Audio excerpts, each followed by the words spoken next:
Bonjour. Dans le dernier épisode, Hercule a affronté une créature terrifiante, l'hydre de Lerne. Grâce à l'aide de son neveu Iolaos et à l'idée du feu, il a réussi à vaincre le monstre, puis à tremper ses flèches dans son sang empoisonné. Mais Eurysthée a refusé de compter ce travail car Hercule a reçu de l'aide de son neveu. Aujourd'hui, je vais te raconter le troisième travail imposé à Hercule, un travail bien différent des précédents, la capture de la biche de Sérynie. Épisode 4, la biche de Sérynie. Ce n'est pas un monstre, ni une bête féroce, c'est une biche rapide et silencieuse qui vit dans les montagnes d'Arcadie, au nord du Péloponnèse. Mais ce n'est pas une biche comme les autres, elle a des sabots d'airain, c'est-à-dire de bronze, et des cornes en or pur. Elle court si vite qu'aucun chasseur ne l'a jamais approchée. Et surtout, elle est consacrée à Artémis, la déesse de la chasse. La toucher ou la blesser, c'est provoquer la colère d'une déesse. Alors, Eurysthée ordonne à Hercule « Ramène-moi vivante la biche de Sérynie ». Eurysthée ne veut pas juste tester la force d'Hercule. Il veut voir jusqu'où il est prêt à aller pour obéir. Hercule, cette fois, part seul. Il traverse des forêts, des rivières et des sommets enneigés. Il suit les traces légères de la biche, qu'on aperçoit parfois au loin, glissant entre les arbres comme un rêve doré.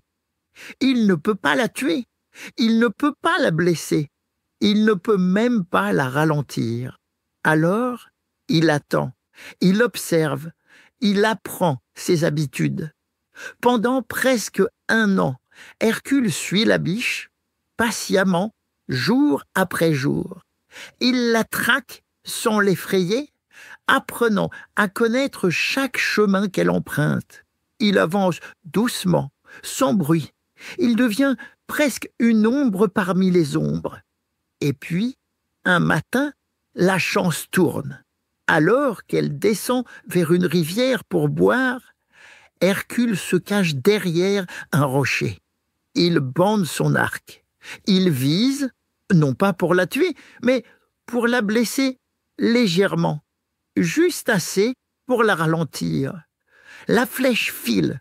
Elle atteint la biche dans la patte. La bête s'effondre sans un cri. Hercule court, la soulève dans ses bras et panse sa blessure. Il a réussi. Il l'a capturée sans la tuer. Mais sur le chemin du retour, il croise Artémis elle-même. La déesse apparaît immense et silencieuse dans la forêt. Son regard est dur, sa voix glaciale. Elle dit « Pourquoi blesses-tu mon animal sacré ? Pourquoi oses-tu poser tes mains sur une créature qui m'est consacrée ?» Hercule s'agenouille. Il ne ment pas. Il explique.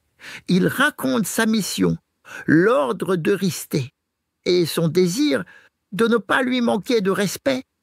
Il promet de rendre la biche vivante et en bonne santé. Artémis, touchée par son honnêteté et son respect, accepte et lui dit « Tu peux la mener jusqu'à ton roi, mais ensuite, tu devras la relâcher. » Hercule reprend sa route. Il arrive enfin au palais d'Eurysthée, la biche dans ses bras.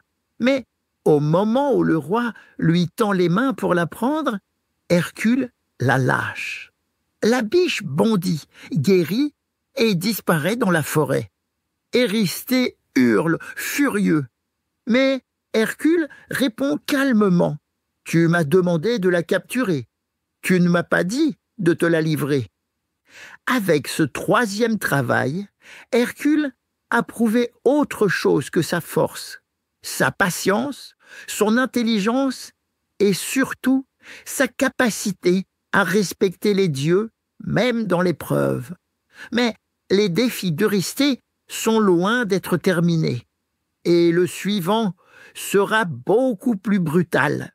Dans le prochain épisode, Hercule va affronter un sanglier immense, capable de détruire des champs entiers, de piétiner des armées et de semer la terreur dans les montagnes enneigées.